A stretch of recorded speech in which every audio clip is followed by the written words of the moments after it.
नमस्कार बच्चों, सभी को सुप्रभात। देखिए बच्चों, आज आपको काव्य खंड में 9th क्लास काव्य खंड में आपको मैं आज चौथा पाठ कैदी और कोकिला पढ़ाऊंगी, जिसके कवि का नाम है माखनलाल चतुर्वेदी। इनका जन्म 1889 ईस्वी में प्रदेश के होशंगाबाद मध्य प्रदेश राज्य के होशंगाबाद जिले के बाबई क्षेत्र में हुआ था। इनकी मृत्यु 1968 ईस्वी में हुई थी। इनके पिता का नाम नंदलाल चतुर्वेदी था। ये आधुनिक काल के कवि माने जाते हैं और इनकी भाषा हिंदी भाषा थी, सरल हिंदी भाषा। इन्हें पद्म भूषण साहित्य अकादमी पुरस्कारों से नवाजा गया और इनकी मुख्य रचनाएं थी हिम किरीटिनी, हिम तरंगिनी, युग चरण, समर्पण, कृष्णार्जुन, अमीर इरादे, गरीब इरादे और भी कई सारी इनकी रचनाएं हैं। जैसे किताब में भी आपको दे रखी है, वेणुलो गुंजे धरा, साहित्य देवता और भी रचनाएं इनकी हैं। मैंने देखिए इस पाठ के इस कविता के कुछ शब्दार्थ यहाँ लिखे हैं। इसके अलावा शब्दार्थ में आपको नोट्स के माध्यम से भेजूंगी। देखिए बच्चों, ये जो माखनलाल चतुर्वेदी हैं, उनमें स्वतंत्रता की चेतना के साथ देश के लिए त्याग और बलिदान की भावना कूट कूट कर भरी थी।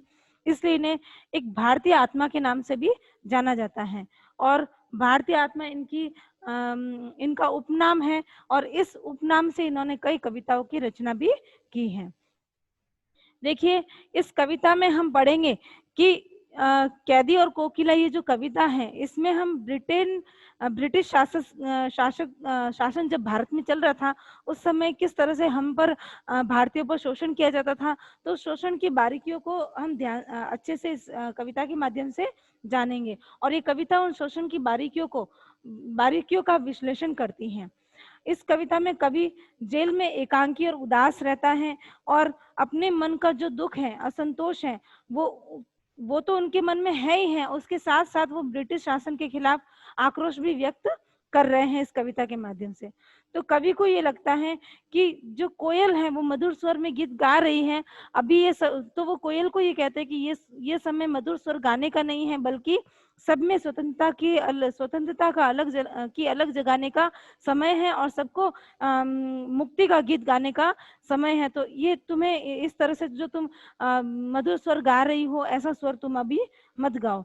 इस तरह से लेखक अपनी कविता शुरू करता है। कैदी और कोकिला। क्या गाती हो, क्यों रह जाती हो, कोकिल बोलो तो क्या लाती हो, संदेशा किसका है, कोकिल बोलो तो। कवि स्वाधीनता आंदोलन में सक्रिय रूप से भाग लेते हैं, जिस कारण उन्हें जेल में जाना पड़ता है। जेल में एक रात वे सो रहे थे तो सोते सोते उन्हें कहीं पर कोयल की कुक सुनाई दी। कोयल जो मीठी स्वर में कुहू कुहू बोलती है, वो उन्हें सुनाई दी। तो वो कोयल से कहते हैं कि हे कोयल, तुम इतनी काली रात में क्यों बोल रही हो, क्यों मधुर स्वर में गीत गा रही हो। क्या तुम हम सब के लिए, हम सब देशवासी जो यहाँ जेल में बंद पड़े हैं, हमारे लिए कोई ऐसा संदेशा लाई हो, इस वजह से तुम कोयल मधुर स्वर में गा रही हो। तुम मुझे स्पष्ट बताओ कि तुम क्या कहना चाहती हो। ऊंची काली दीवारों के घेरे में, डाकू चोरों बटमारों के डेरे में, जीने को देते नहीं पेट भर खाना, मरने भी देते नहीं, तड़प रह जाना। जीवन पर अब दिन रात कड़ा पहरा है, शासन है या तम का गहरा प्रभाव गहरा है। हिमकर निराश कर चला जाता, रात भी काली है, इस समय काली माँ मई जागी क्यों आली है। कवि कहता है, कवि कोयल से कहते हैं अपने बारे में और जेल में अन्य जो कैदी हैं, जो देशभक्त हैं, उनके बारे में संबोधित करते हुए कहता है कोयल से कि हम क्रांतिकारी देशभक्त जो आज जेल में बंद हैं, जेल की जो ऊंची ऊंची काली दीवारें हैं उसके अंदर बंद हैं। इस जेल में तो चोरों, डाकुओं, लुटेरों, बदमाशों को रखा जाता है, वहां पर हम जैसे देशभक्तों और क्रांतिकारियों को रखा गया है। और यहाँ हमें पेट भर खाना भी नहीं देते हैं, शांति से जीने भी नहीं देते हैं, और मरना चाहे तो हमें मरने भी नहीं देते हैं। कवि कहते हैं कि यहाँ जो ब्रिटिश शासन का जो पहरा है वो बहुत ही गहरा है, बहुत ही कड़ा पहरा है, और इस कड़े पहरे में ऐसा लग रहा है कि हम पूरी तरह से, हमारा जो जीवन है वो अंधकार में डूब गया है। अर्थात ब्रिटिश शासन का जो कड़ा पहरा है वो काले गहरे अंधकार के समान दिखाई देता है। और ये जो ब्रिटिश शासन का जो गहरा है, काला गहरा जो पहरा लगा हुआ है। इस काले गहरे अंधकार में चंद्रमा भी वापस निराश होकर चला जाता है और हमें इन काली गहरी रातों में निराश होकर जीवन को जीना पड़ रहा है। इसलिए हे सखी, तुम काली माँ से युक्त, हे सखी कोयल, तुम इस काली रात में क्यों चीख रही हो, क्यों चिल्ला रही हो? क्यों हुक पड़ी वेदना बोझ वाली सी, कोकिल बोलो तो क्या लूटा, मृदुल वैभव की रखवाली सी, कोकिल बोलो तो। अब कवि कोयल से पूछता है कि इस अंधेरी रात में पूरा संसार, पूरा सारा संसार सोया पड़ा है और तुम केवल अकेली दर्द के बोझ से बोझिल होकर क्यों रो रही हो? तुम इस काली अंधेरी रात में क्यों रो रही हो? दर्द से भर गया है तुम्हारा मन और तुम इस अंधेरी रात में क्यों रो रही हो, जबकि पूरा संसार सोया हुआ पड़ा है। मृदुल वैभव की रखवाली सी, कोकिल बोलो तो।